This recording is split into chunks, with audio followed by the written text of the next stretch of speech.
کیونکہ دعا کے بغیر یہ سفر ممکن نہیں ہے. تو آپ کے اندر ایک نئی زندگی جاگ اٹھے گی جو آپ سب سے زیادہ اس کے گواہ بنیں گے کہ ہاں میں زندہ ہو رہا ہوں. وہ زندگی ہے جو آپ کو دعوت اللہ کی توفیق عطا کرے گی.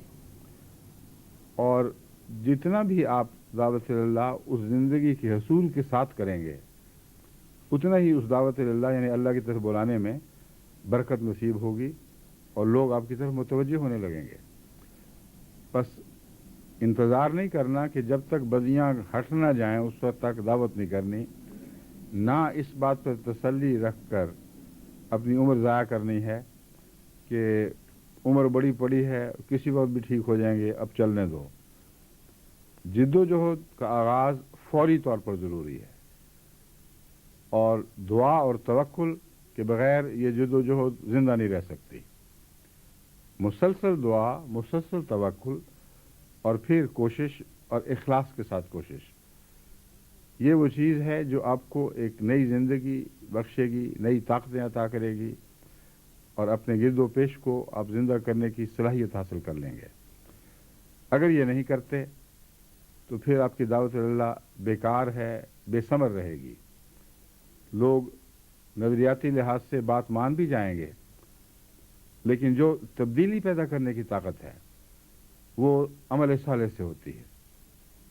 چنانچہ قرآن کریم نے جو اچھے قول کی مثال دی ہے وہاں عمل صالح کے متعلق فرمایا وہ اس کو رفعت بخشتا ہے. تو اچھا قول ان معنوں میں بھی ومن احسن قولا ممن دعا الی اللہ ہے. اس سے بہتر کون سا قول ہو سکتا ہے، اس سے زیادہ خوبصورت کون سی بات ہو سکتی ہے کہ آپ اپنے اللہ کی طرف بلا رہے ہیں لوگوں کو. ایسا بلانا ہے جس پر دنیا کا کوئی انسان اعتراض نہیں کر سکتا. جو نہیں بھی مانتے وہ بھی نہیں اعتراض کر سکتے. وہ کم سے کم گردن جھکا کے سنیں گے، کہیں گے ہم مانتے تو نہیں خدا کو لیکن آدمی اچھا ہے جو خدا کی طرف بلا رہا ہے. اس دعوت کی طرف بلائیں تو یہ قول حسن یعنی سب سے خوبصورت قول ہے. مگر اس کو رفعت کیا چیز بخشتی ہے؟ آپ کا نیک عمل. اگر نیک عمل ساتھ نہ ہو تو بعض دفعہ یہ قول الٹا پڑ جاتا ہے. بعض دفعہ لوگ کہتے ہیں حالت دیکھو ذرا، بلا کس طرح ہو رہا ہے اور اپنا کیا حال ہے. گنجا سر کے گنجے پن کی دوائیں بیچتا پھرتا ہو تو کون ہے جو اس کی طرف توجہ دے گا؟ سوائے اس کے کہ لوگ ہنسیں اور مذاق اڑا کر الگ ہو جائیں. اس لیے آپ کا بنیادی فرض ہے کہ یہ روزمرہ کی حکمت کی عام باتیں ہیں، ان کو تو سمجھیں. ان میں کوئی ایچ پیچ نہیں، کوئی گہرا فلسفہ نہیں ہے، بڑی معرفت کی بات نہیں ہے. سادہ سی بات ہے کہ جس کی طرف آپ نے بلانا ہے اس کی طرف بڑھنے کی خود کوشش شروع کریں. اور جب آپ کوشش شروع کریں گے تو اس کے نتیجے میں ایک تو برکت وہ ہے جو سچائی کی برکت ہوتی ہے. ایک انسان جب یقین کرتا ہے کہ اللہ ہی ٹھیک ہے، اللہ ہی کی طرف جانا ہے، تو اس کے اندر ایک سچائی کی طاقت پیدا ہوتی ہے اور اس کی کوششوں کے بعد وہ سچائی کی طاقت ہے جو اس کے قول کو نصیب ہوتی ہے. سچے آدمی کی بات دنیا سنتی بھی ہے اور دنیا پر وہ اثر انداز بھی ہوتی ہے. اور یہاں سچائی کا ایک معنی ہے جو آپ کے لیے سمجھنا ضروری ہے. کئی لوگ ہیں ویسے سچ بولتے ہیں لیکن ان کا عمل ان کو جھٹلا رہا ہے. سچے لوگ ہیں مگر خدا کی طرف بڑھنے کے لیے وہ مخلصانہ کوشش نہیں کرتے جس کا میں ذکر کر رہا ہوں. تو جب وہ خدا کی طرف بلائیں گے تو قول سچا ہوگا اور عمل جھوٹا ہوگا.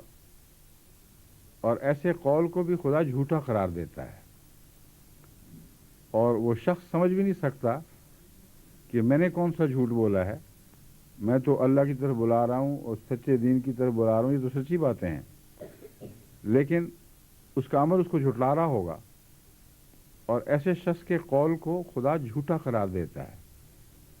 اس کی مثال میں نے حضرت صلی اللہ علیہ وآلہ وسلم کی سچائی کی گواہی دینے والے منافقین کی صورت میں آپ کے سامنے بارہا رکھی ہے. اس سے سچی گواہی کیا ہو سکتی ہے کہ حضرت صلی اللہ علیہ وآلہ وسلم کو مخاطب کر کے کوئی کہے کہ تو خدا کا رسول ہے. اس گواہی کو پیش کر کے چونکہ وہ منافق لوگ ہیں، ان کی زندگی کا عمل اس کی تائید نہیں کرتا کہ وہ عملاً حضرت صلی اللہ علیہ وآلہ وسلم کو سچا سمجھ رہے ہوں۔ اللہ ان کی گواہی پیش فرما کر کہتا ہے، خدا گواہی دیتا ہے کہ یہ جھوٹے ہیں۔ خدا گواہی دیتا ہے کہ تو سچا ہے، لیکن تیرے سچ کی گواہی دینے والے جھوٹے ہیں۔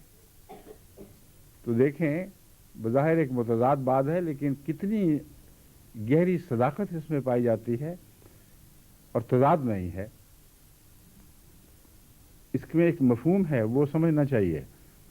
مفہوم یہ ہے کہ ایک انسان جب قول سے کچھ کہتا ہے تو اس سے بحث نہیں کہ وہ سچی بات کر رہا ہے یا جھوٹی بات کر رہا ہے۔ اگر اس کے دل کا اندرونہ اس قول کی تائید میں نہیں ہے، اگر عمل اس کی موافقت نہیں کرتا تو یہ جھوٹا ہے، خواہ وہ قول بظاہر سچائی ہو۔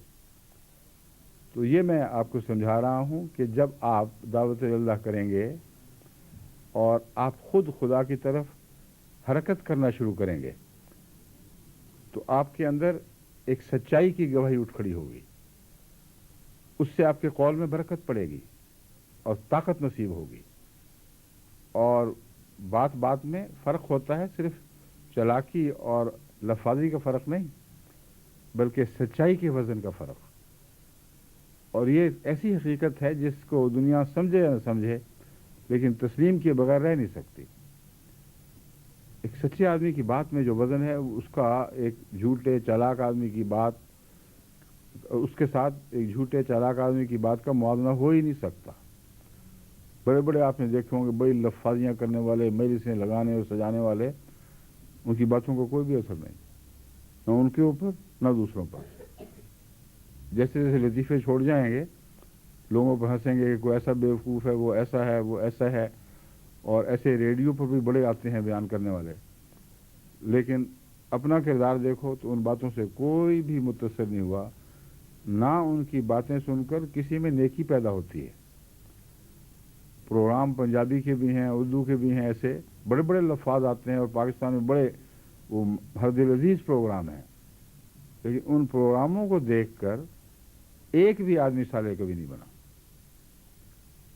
لیکن ایک آدمی جو خدا والا ہو، وہ چھوٹی سی بات کرتا ہے، اس کی بات میں وزن پیدا ہوتا ہے، اس میں ایک تبدیلی پیدا کرنے کی طاقت ہوتی ہے۔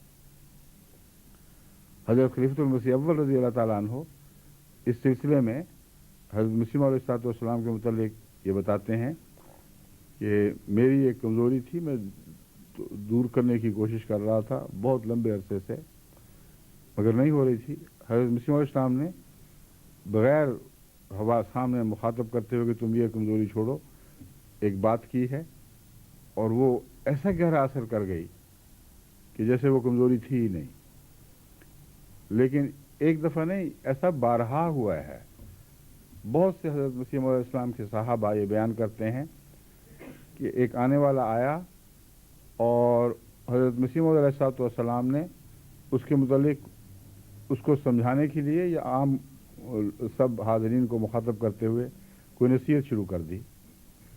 مثلا ایک ان میں سے تھا جو شراب کا عادی تھا، اور ایسا سخت عادی تھا کہ اس کے لیے شراب چھوڑنا کسی صورت ممکن نہیں تھا۔ حضرت خلیفۃ المسیح اول رضی اللہ تعالیٰ عنہ کا غالباً بیان ہے، مگر وہ نہ بھی ہو تو کسی اور مقتدر صحابی کا بیان ہے کہ حضرت خلیفۃ المسیح اول نے بھی اس کو سمجھایا اور کوشش کی، مگر اس کے پلے بات نہیں پڑی۔ باتیں ٹھیک تھیں مگر اثر نہیں پڑا۔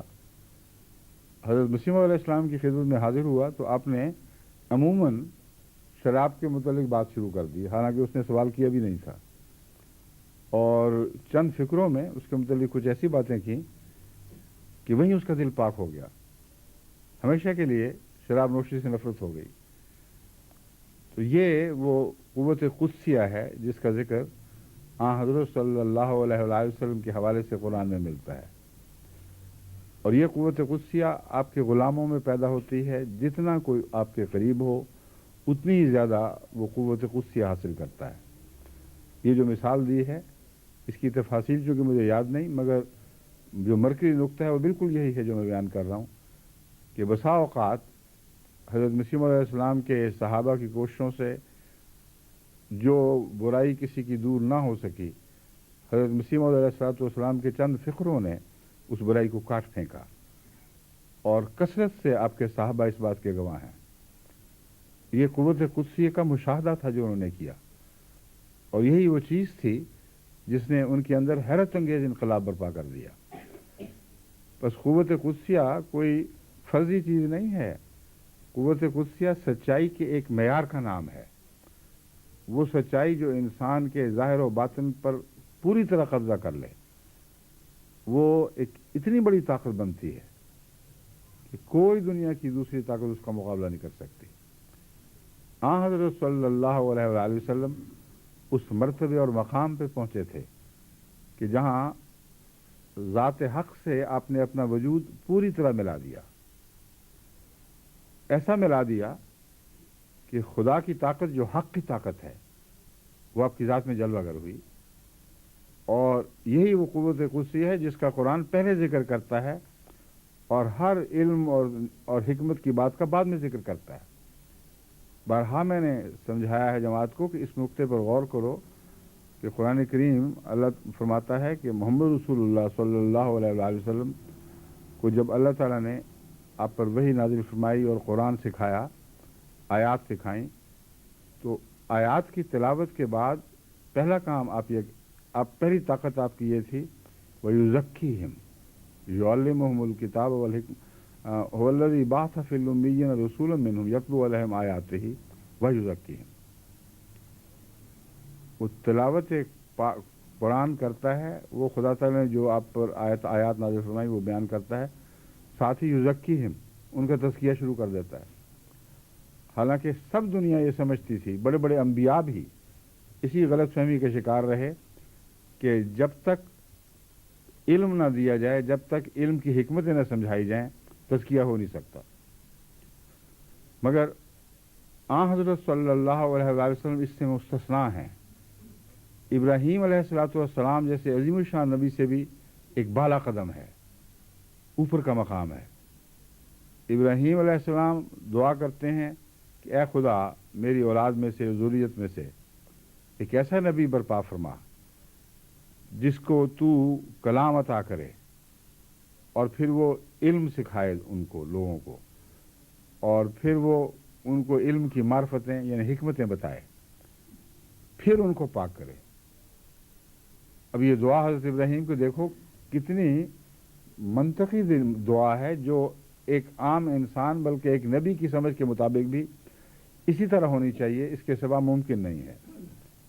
اللہ پہلے اسے چنے، اس کو آیات عطا کرے، پھر وہ لوگوں کو علم سکھائے، اللہ سے علم پا کر پھر وہ اس علم کی حکمتیں بیان کرے، اور مولویوں کی طرح تشدد کے ساتھ یہ نہ کہے کہ علم ہے خدا کا، مانو تو مانو نہیں تو جاؤ جہنم میں۔ محنت کرے ان پر، ان کو ہر علم کی پس پردہ یا اس کے اندر چھپی ہوئی حکمتیں سمجھائے، تاکہ دماغ بھی مطمئن ہو اور دل بھی مطمئن ہو جائیں۔ یہ جب کیفیت ہو تو حضرت ابراہیم علیہ السلام نے نتیجہ نکالا کہ اس کے بعد ایسے شخص میں تزکیے کی طاقت پیدا ہو جائے گی۔ محض علم دینے والا کسی کو پاک نہیں کر سکتا، کیونکہ علم دماغ کو قائل کرتا ہے، حکمتیں دل کو قائل کر جاتی ہیں۔ کیونکہ جب ایک علم کے متعلق پورا یقین ہو جائے کہ یہ سچا ہے اور سمجھ آ جائے کہ کیوں یہ سچا ہے، تو تباً دل پوری طرح اس کا قائل ہو جاتا ہے، اور دماغ اور دل کا یہ اتحاد ہے جو تزکیہ نفس کے لیے ضروری ہے۔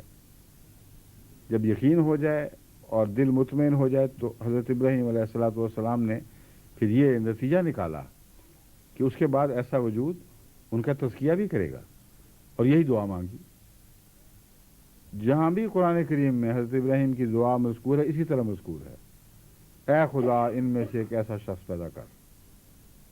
صرف ایک جگہ مذکور نہیں، کئی جگہ ہے، 2 یا 3 جگہ تو ہے، 3 یا 2 جگہ لازمن ہے، اے خدا تو ان میں سے ایسا شخص پیدا کر جس سے تو کلام کرے، اس پر اپنی آیات نازل فرمائے، وہ ان آیات کا علم پا کر اپنے گرد و پیش، اپنے ماحول میں وہ علم سکھانے لگے، اور علم سکھانے کے بعد